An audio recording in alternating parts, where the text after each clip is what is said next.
Yes, welcome to our channel. Today we will learn about microbial world. ఈ రోజు మనం సూక్ష్మ జీవ ప్రపంచం ఎస్ఏ కంటెంట్ నుంచి సూక్ష్మ జీవ ప్రపంచం అనేటటువంటి ఒక టాపిక్ ఉండడం జరిగింది. ఈ సూక్ష్మ జీవ ప్రపంచం స్కూల్ లెవెల్ బుక్స్ నుంచి 8th క్లాస్ చాప్టర్లో మనకు కనిపించడం జరుగుతుంది.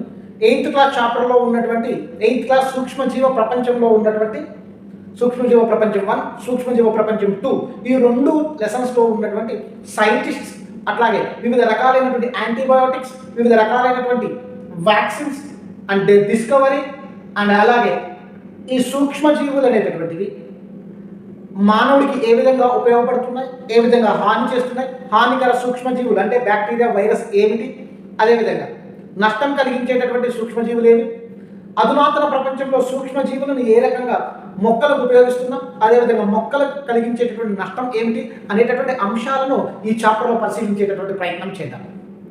దయచేసి మన ఛానల్ ఇప్పటివరకు ఎవరైనా సబ్స్క్రైబ్ చేసుకునే వాళ్ళు ఉంటే సబ్స్క్రైబ్ చేయండి, లైక్ చేయండి, షేర్ చేయండి. Let us enter into our topic microbial world. సూక్ష్మజీవ ప్రపంచం. ఈ ప్రపంచంలోని ఏ ప్రాంతం, గాలి, నీరు, ఎక్కడ జీవులలోని మరియు నిర్జీవులలో ఎక్కడ చూసినా కూడా సూక్ష్మజీవులు అనేటటువంటిది వ్యాప్తి ఉంటుంది. ఇవి సర్వాంతరయాములు.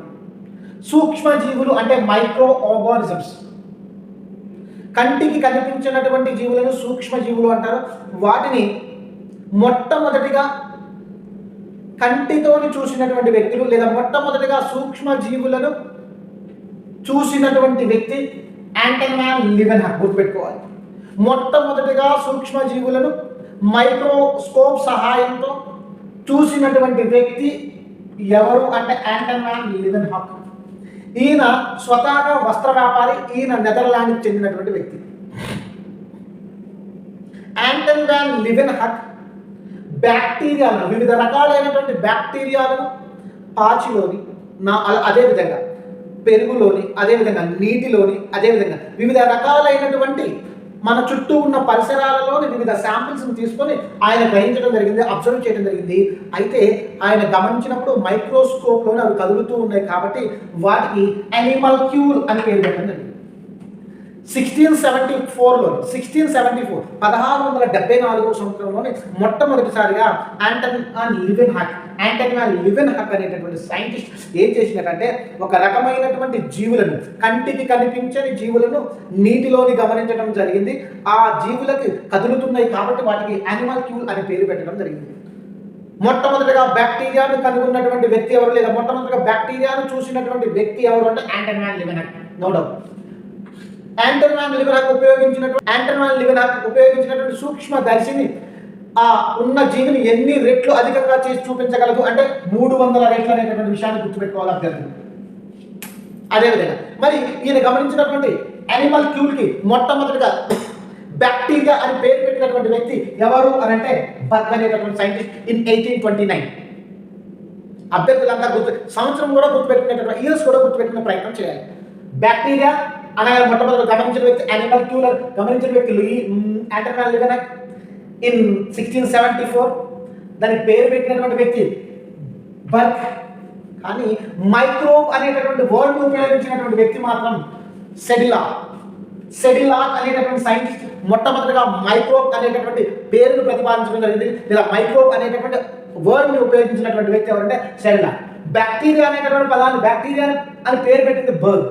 కానీ బ్యాక్టీరియాను మొట్టమొదటిగా అబ్జర్వ్ చేసినటువంటి వ్యక్తి ఎవరు అని అంటే ఆంటన్ వాన్ లీవెన్హాక్. ఎప్పుడు అంటే 1674. మరి బర్గ్ ఎప్పుడు పేరు పెట్టారంటే 1929.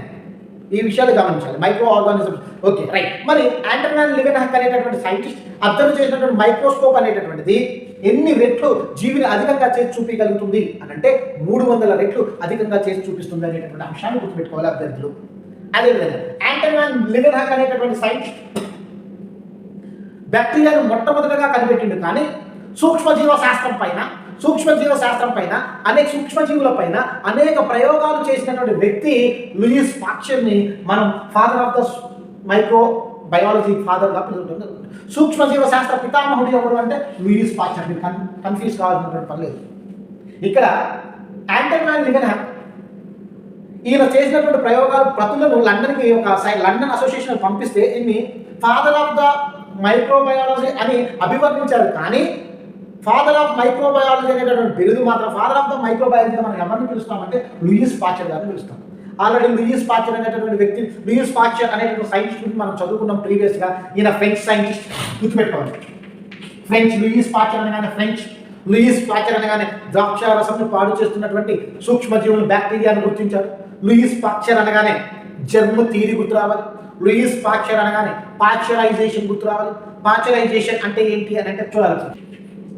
72 degrees వద్ద 15 నుంచి 15 to 30 ఎక్స్క్యూజ్ లూయిస్ పాస్చర్ అంటే మనకు గుర్తు రావాల్సిన అంశాలు ఏంటి అని అంటే పాస్చరైజేషన్, ద్రాక్ష రసాన్ని పాడు చేసేటటువంటి బ్యాక్టీరియాని కనుగొన్నటువంటి వ్యక్తి, అలాగే వివిధ రకాలైనటువంటి సూక్ష్మజీవుల పైన ప్రయోగాలు చేసినటువంటి వ్యక్తి, ర్యాబిస్ వ్యాధికి మందు కనుగొన్న వ్యక్తి, అదేవిధంగా ఆంథ్రాక్స్ వ్యాధిని గుర్తించినటువంటి వ్యక్తి, ఆంథ్రాక్స్ వ్యాధికి మందు కనుగొన్నటువంటి వ్యక్తి, ఆంథ్రాక్స్, ర్యాబిస్, ద్రాక్షారసం, అదేవిధంగా పాస్చరైజేషన్. ఈ క్రింది వానిలోని ఏ ప్రక్రియ ద్వారా ద్రవాలను స్టెరిలైజ్ చేస్తారు లేదా ద్రవాలను సూక్ష్మజీవరహితం చేస్తారు అంటే ద్రవాలను సూక్ష్మజీవరహితం చేయడానికి ఉపయోగపడే మొట్టమొదటి లేదా అధిక ప్రాధాన్యత కలిగినటువంటి పద్ధతి ఏది అని అంటే పాస్చరైజేషన్. లిక్విడ్స్ని అంటే ద్రవ పదార్థాలను శుభ్రం చేసేటటువంటి మొట్టమొదటి ప్రక్రియ ఏది అని అంటే పాస్చరైజేషన్ అని గుర్తుపెట్టు. లూయిస్ పాస్చర్ కనిపెట్టినటువంటి పాస్చరైజేషన్లో 72 degrees వద్ద 15 నుంచి 30 నిమిషాల పాటు ఒక ద్రవాన్ని వేడి చేసి 10 డిగ్రీల వద్ద చల్లబరచడాన్ని 10 డిగ్రీల వద్దకు వెంటనే చల్లబరిచేటటువంటి ప్రక్రియనే పాస్చరైజేషన్ అంటారని గుర్తుపెట్టుకోవాలి. ఓకేనా? ఇన్ని ప్రయోగాలు, ఇన్ని అత్యంత పరిశోధనలు గావించినటువంటి లూయిస్ పాస్చర్ గారిని మనం ఫాదర్ ఆఫ్ ద మైక్రోబయాలజీ, సూక్ష్మజీవ శాస్త్ర పితామహుడుగా అభివర్ణించడం జరిగింది. కాబట్టి మీరు అందరూ గుర్తుపెట్టుకోవాల్సిన విషయం ఏంటి అంటే అభ్యర్థులు సూక్ష్మజీవ శాస్త్ర పితామహుడు అనగా మీరు కన్ఫ్యూజ్ కావద్దు. యాంటోనీ వాన్ లీవెన్హాక్ అని లూయిస్ పాస్చర్ అని గుర్తుపెట్టుకోవాలి. Right, next one. అతిపెద్ద బ్యాక్టీరియాని మొట్టమొదటిగా గుర్తించినటువంటి సైంటిస్ట్ ఎవరు అంటే అతిపెద్ద బ్యాక్టీరియా ఏది అంటే థియో మార్గరేటా నమీబియాన్స్. అదేవిధంగా దీన్ని మొట్టమొదటిగా సుల్జ్ అనేటటువంటి సైంటిస్ట్ దీన్ని నమీబియా సముద్రపు ఒడ్డున కనుగొనడం జరిగింది. దీని యొక్క పరిమాణం ఎంత అంటే 0.75 అంటే కంటికి కనిపించడం జరుగుతుంది. అంటే మన నేకెడ్ వితౌట్ మైక్రోస్కోప్తో చూడగలిగినటువంటి బ్యాక్టీరియా. ఈ క్రింది వానిలోని కంటితో చూడగలిగిన బ్యాక్టీరియా ఎవరు అంటే థియో మార్గరేట్ నమీబియాన్స్ అనేటటువంటి బ్యాక్టీరియాని మనం కంటితో చూడగలుగుతాం. అంటే అతిపెద్ద బ్యాక్టీరియా అభివర్ణించడం జరిగింది. రైట్. భూమిపైన ఉన్నటువంటి సగం ఆక్సిజన్ను సముద్రంలో ఉండేటటువంటి ఆల్గేస్ విడుదల చేస్తాయి. లేదా అంటే ఈ యూనివర్స్లో భూమి పైన ఉన్నటువంటి ఆక్సిజన్లోని సగం ఆక్సిజన్ని సూక్ష్మ ఆల్గేలే ఉత్పత్తి చేస్తాయి అనే మాట కూడా ఇవ్వడం జరిగింది, గుర్తుపెట్టుకోవాలి. అదేవిధంగా ఒక ఎకరంలోని 8 అడుగుల మందంలో ఉండేటటువంటి సూక్ష్మజీవులు ఎన్ని అని అంటే 5.5 టన్నుల సూక్ష్మజీవులు, బ్యాక్టీరియా మరియు శిలీంధ్రాలు అనేటటువంటి ఉంటాయో ఈ విషయాన్ని కూడా గుర్తుపెట్టుకునే ప్రయత్నం చేయాలి. అత్యధిక భూమిలో ఉన్నటువంటి ఆక్సిజన్లో సగ భాగాన్ని విడుదల చేసేటటువంటి జీవులు ఏవి అంటే సూక్ష్మ ఆల్గేలు. దాని ఎకరంలోని 8 టన్నుల మందంలో ఉండేటటువంటి సూక్ష్మజీవులు పర్సెంటేజ్ ఎంత లేదా ఎంత సూక్ష్మజీవులు ఉంటాయంటే 5.5 టన్నుల విషయాన్ని గుర్తుపెట్టుకునే ప్రయత్నం చేయాలి. రైట్. అదేవిధంగా అతిపెద్ద బ్యాక్టీరియాను చూసినాం. అదేవిధంగా బ్యాక్టీరియా వల్ల సూక్ష్మజీవుల వల్ల కలిగేటటువంటి వ్యాధులకు వివిధ రకాలైన వ్యాధులకు సూక్ష్మజీవుల నుంచే మందులు తయారు చేయడాన్ని ఏమంటారు అంటే యాంటీబయోటిక్స్ లేదా సూక్ష్మజీవ నాశనులు అంటారు. ఒకసారి గమనించండి. సూక్ష్మజీవుల వల్ల కలిగేటటువంటి వ్యాధులకు సూక్ష్మజీవులు ఉత్పత్తి చేసేటటువంటి పదార్థాలను సూక్ష్మజీవ నాశనులుగా ఉపయోగించడాన్ని ఏమంటారు అని అంటే యాంటీబయోటిక్స్ అంటం జరుగుతుంది. జీవనాశకులు యాంటీబయోటిక్స్ మొట్టమొదటిగా గుర్తుపెట్టుకోవాలి. మొట్టమొదటిగా కనిపెట్టినటువంటి యాంటీబయోటిక్ ఏది అని అంటే అలెగ్జాండర్ ఫ్లెమింగ్ పెన్సిలిన్. అదే రెండవ యాంటీబయోటిక్ ఎవరు కనిపెట్టింది అని అంటే వాక్స్మ్యాన్ అనేటటువంటి సైంటిస్ట్ స్ట్రెప్టోమైసిన్ అనేటటువంటి యాంటీబయాటిక్ ఇన్ 1944 అనే విషయాన్ని గుర్తుపెట్టుకోవాలి. పెన్సిలిన్ అనేటటువంటి యాంటీబయాటిక్ పెన్సిలియం నొటేటం అనేటటువంటి శిలీంధ్రం నుంచి ఉత్పత్తి కాబడుతుంది అనేటటువంటి విషయాన్ని కూడా గమనించాలి. పెన్సిలిన్ ఉత్పత్తి చేసినటువంటి సైంటిస్ట్ ఎవరు అంటే Alexander Fleming. Penicillin in 1929. In 1945 they got a Nobel Prize along with Florey and Chain. Alexander Fleming తో పాటు కోవర్కర్స్ అయినటువంటి ఫ్లోరీ అండ్ చైన్ సైంటిస్టులు ముగ్గురు కూడా 1945లోని నోబెల్ ప్రైజ్ని పొందడం జరిగింది. గుర్తుపెట్టుకోవాలి. ఇయర్ ఇంపార్టెంట్ అంటే అభ్యర్థులంతా కూడా గుర్తుపెట్టుకునే ప్రయత్నం చేయాలి. 1945లో నోబెల్ బహుమతి రావడం జరిగింది. కానీ వండర్ డ్రగ్ పెన్సిలిన్ని ఉత్పత్తి చేసింది ఎవరు అని అంటే గుర్తుపెట్టుకునే ప్రయత్నం చేయాలి. Alexander Fleming. Right. Alexander Fleming ఎలా ఉత్పత్తి చేశారు, ఎలా ఫ్లెమింగ్ జరిగింది అనేటటువంటి విషయం, ఎలా దీన్ని డిస్కవరీ చేశారు అనేది 8th క్లాస్ టెక్స్ట్ బుక్లో ఇవ్వడం జరిగింది. ఇప్పుడు మనకి అదంతా ఎసెన్షియల్ కాదు. Let us go for that. Yellapragada Subbarao, ఇది మన టెక్స్ట్ బుక్లో ఇవ్వడం జరిగింది. ఈయన భీమవరానికి చెందినటువంటి వ్యక్తి, పశ్చిమ గోదావరి జిల్లా భీమవరానికి చెందినటువంటి సైంటిస్ట్ ఎల్లాప్రగడ సుబ్బారావు. ఈయన కనిపెట్టినటువంటి యాంటీబయోటిక్ ఏమిటి అదంటే ఆరియోమైసిన్. దీన్ని టెట్రాసైక్లిన్ గా పిలవడం జరుగుతుంది. ఈ టెట్రాసైక్లిన్ అనేటటువంటిది ప్లేగ్ వ్యాధిని సమర్థవంతంగా నివారించడంలో కీలక పాత్ర పోషించింది. గుర్తుపెట్టుకోవాలండి. అందుకనే ఈ ఆరియోమైసిన్ ని ఎల్లాప్రగడ సుబ్బారావు గారిని మనం ప్రస్తుతించడం జరుగుతుంది. టైఫాయిడ్, క్షయ, ప్లేగ్ ఈ 3 వ్యాధులని నివారించడంలోని 3 వ్యాధులను సమర్థవంతంగా ఈ 3 వ్యాధులపైన 3 వ్యాధులు కలిగించేటటువంటి బ్యాక్టీరియాల పైన ఈ టెట్రాసైక్లిన్ పనిచేయడం. టెట్రాసైక్లిన్ ఎల్లాప్రగడ సుబ్బారావు గుర్తుపెట్టుకోవాలి. ఈయన పశ్చిమ గోదావరి భీమవరం గ్రామానికి చెందినటువంటి వ్యక్తిగా గమనించారు. రైట్. మొట్టమొదటిగా పోలియోకి టీకాని కలిగి ఉన్నటువంటి వ్యక్తులు జాన్సన్ సాక్ అనేటటువంటి సైంటిస్ట్ 1952లో పోలియోకి టీకాని కనుగొనడం జరిగింది. పోలియో వ్యాధికి మరి ఇప్పుడు ఇచ్చే ప్రస్తుతం ఉన్నటువంటి పోలియో వ్యాధికి టీకాని ఇవ్వడం లేదు. పోలియో వ్యాధికి ఓరల్ డ్రాప్స్ ఇవ్వడం జరుగుతుంది. ఈ ఓరల్ డ్రాప్స్ ని డిస్కవర్ చేసినటువంటి సైంటిస్ట్ ఎవరు అంటే సాబిన్. గుర్తుపెట్టుకోవాలి. సాబిన్ కన్ఫ్యూజ్ కావాల్సిన పని లేదండి. బిందువు డ్రాప్ గుర్తుపెట్టుకోవచ్చు. సాబిన్ ఈయన కనిపెట్టినటువంటి పోలియో కనిపెట్టినటువంటి పోలియో వ్యాధి కనిపెట్టినటువంటిది సాబిన్. అదేవిధంగా పోలియో వ్యాధికి చుక్కలు వ్యాక్సిన్ కలిగి ఉన్నటువంటి వ్యక్తి సాబిన్ అనేటటువంటి వ్యక్తిగా మీరు గుర్తుపెట్టుకునే ప్రయత్నం చేయాలి. 1957 అదేవిధంగా 1952లోని సాక్ కనుగొంటే 1957లోని సాక్ కనుగొనడం జరిగింది. ఓకేనా. ఇంకొక సైంటిస్ట్ కూడా మన టెక్స్ట్ బుక్లో ఇవ్వడం జరిగింది. Ronald Ross. అనాఫిలిస్ దోమ వలన మలేరియా వ్యాధి సంక్రమిస్తుంది అని కనుగొనడం జరిగింది. రొనాల్డ్ రాస్ అనేటువంటి సైంటిస్ట్. ఈయన గారు హైదరాబాద్లో ఈ క్రింది వానిలోని హైదరాబాద్లోని పరిశోధనలు చేసినటువంటి వ్యక్తి ఎవరు? ఈ క్రింది వానిలోని హైదరాబాద్ కేంద్రంగా పరిశోధనలు చేసినటువంటి వ్యక్తి ఎవరు అంటే రొనాల్డ్ రాస్. మలేరియా పైన ప్రయోగాలు చేయడం జరిగింది రొనాల్డ్ రాస్ గారు. ఈయనకి 1902లో నోబెల్ ప్రైజ్ రావడం జరిగింది. ఈ విషయాన్ని కూడా గుర్తుపెట్టుకోవాలి. అదేవిధంగా ఇంకొక సైంటిస్ట్ ఇవ్వడం జరిగింది ఎడ్వర్డ్ జెన్నర్ అనేటటువంటి సైంటిస్ట్. ఇక్కడ ఇంపార్టెంట్ పాయింట్ ఉంది, మీరు గుర్తుపెట్టుకునే ప్రయత్నం చేయాలి.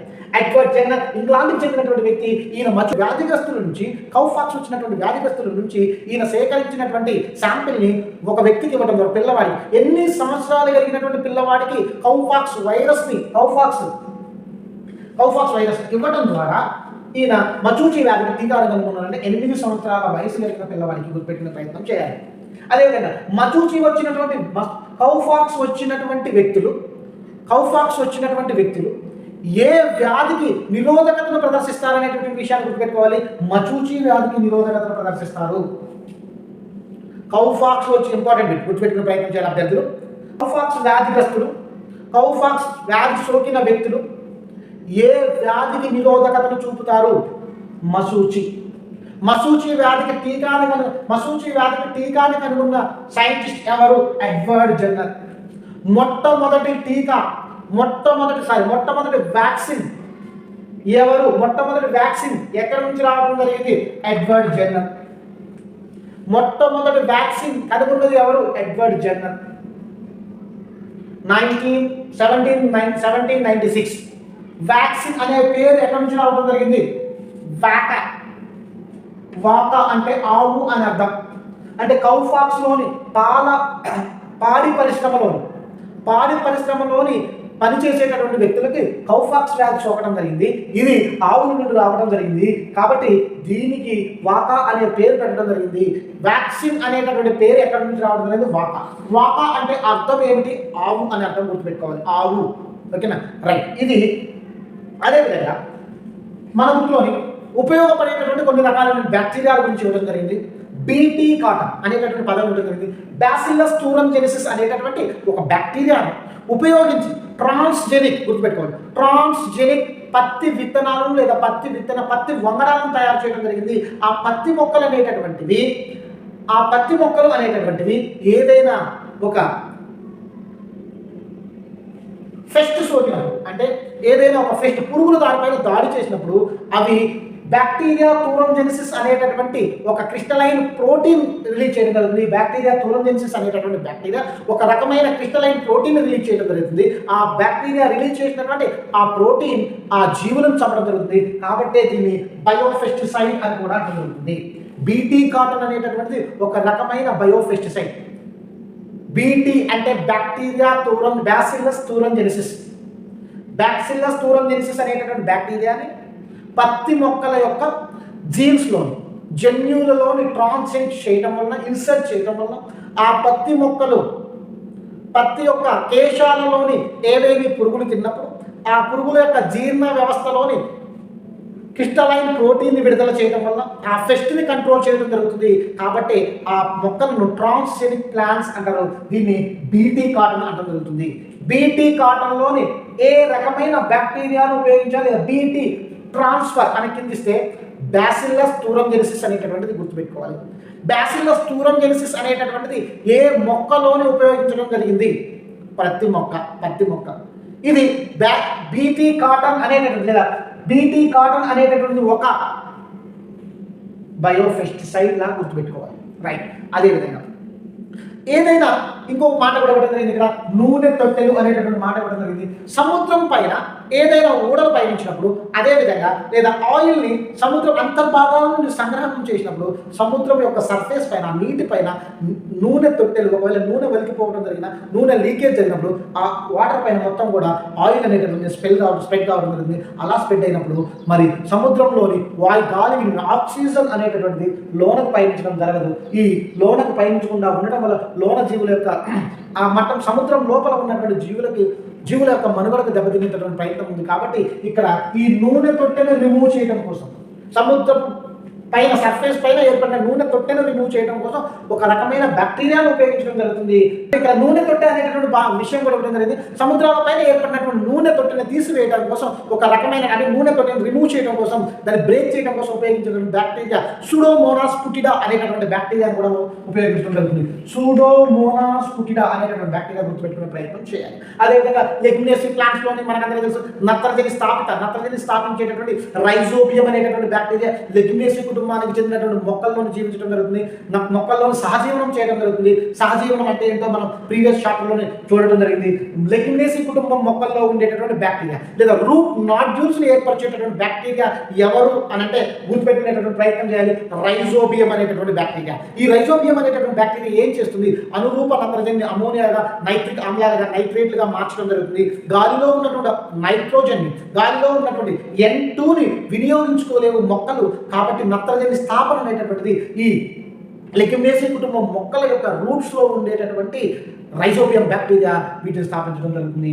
ఇది మైక్రోబియా అంటే మన 8th క్లాస్ మరియు ఫస్ట్ చాప్టర్ మరియు 2వ చాప్టర్లో ఉన్నటువంటి మైక్రోబియల్ వరల్డ్, సూక్ష్మ జీవ ప్రపంచానికి సంబంధించినటువంటి ఇంట్రడక్షన్. అదేవిధంగా సూక్ష్మజీవుల వల్ల కలిగే వైరస్ వల్ల కలిగేటటువంటి వ్యాధులు ఏవి, అదేవిధంగా బ్యాక్టీరియా వల్ల కలిగేటటువంటి వ్యాధులు, అదేవిధంగా మొక్కలలోని శిలీంధ్రాల వల్ల కలిగేటటువంటి వ్యాధులు, బ్యాక్టీరియా వల్ల కలిగేటటువంటి వ్యాధుల్ని నెక్స్ట్ క్లాస్లోని చూసేటటువంటి ప్రయత్నం చేద్దాం. Thank you for watching. Please subscribe our channel and please support. And if any doubts you have to comment on comment section and please cooperate and please support. Thank you.